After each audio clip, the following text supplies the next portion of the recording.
बृहस्पति व्रत कथा। सालों पहले एक गांव में ऐसा गरीब धार्मिक ब्राह्मण रहता था जिसकी कोई संतान नहीं थी। वो रोज नहा धोकर मन से देवताओं की पूजा करते हुए संतान की मांग करता, लेकिन ब्राह्मण की पत्नी खूब आलसी थी। वो न स्नान करती थी और ना ही पूजा पाठ। पत्नी की इस आदत से ब्राह्मण दुखी रहता था। ब्राह्मण के धार्मिक गुणों से उसके घर में जल्द ही संतान के रूप में एक पुत्री ने जन्म लिया। उसकी पुत्री भी ब्राह्मण की ही तरह धार्मिक थी। जैसे जैसे वो बड़ी हो रही थी, पूजा पाठ में उसका मन भी उतना ही लगने लगा। वो हर रोज सुबह उठती, स्नान करती और भगवान विष्णु का ध्यान व जप करती थी।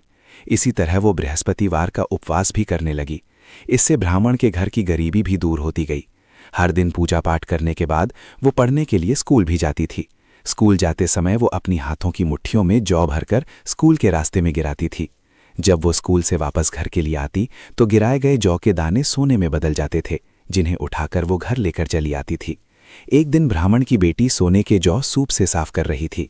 तभी वहां आकर उसकी मां ने कहा, बेटी, सोने के जौ को साफ करने के लिए सोने का सूप होना चाहिए। ब्राह्मण की बेटी को मां की बात एकदम सही लगी। उसके अगले बृहस्पतिवार को उपवास रखने के बाद उस लड़की ने बृहस्पति देव से सोने का सूप मांगा। ब्राह्मण की बेटी हर बार पूरे विधि विधान से बृहस्पति देव की पूजा अर्चना करती थी। इससे प्रसन्न होकर भगवान उसकी सारी इच्छाएं भी पूरी कर देते थे। इसी तरह उन्होंने सोने के सूप वाली प्रार्थना को भी स्वीकार कर लिया। अगले दिन हर रोज की तरह ब्राह्मण की बेटी पूजा पाठ करके स्कूल गई और रास्ते में जौ के दाने बोते हुए गई। वापस आते समय जब वो जौ के दाने बिन रही थी तो उसे सोने का सूप भी मिल गया। सोने का सूप लेकर वो घर आई, जिससे उसने सोने के जौ साफ किए। एक दिन इसी तरह ब्राह्मण की बेटी घर के बाहर बैठकर सोने के जौ को सोने के सूप से साफ कर रही थी। तभी उसके घर के सामने से एक राजकुमार गुजर रहा था।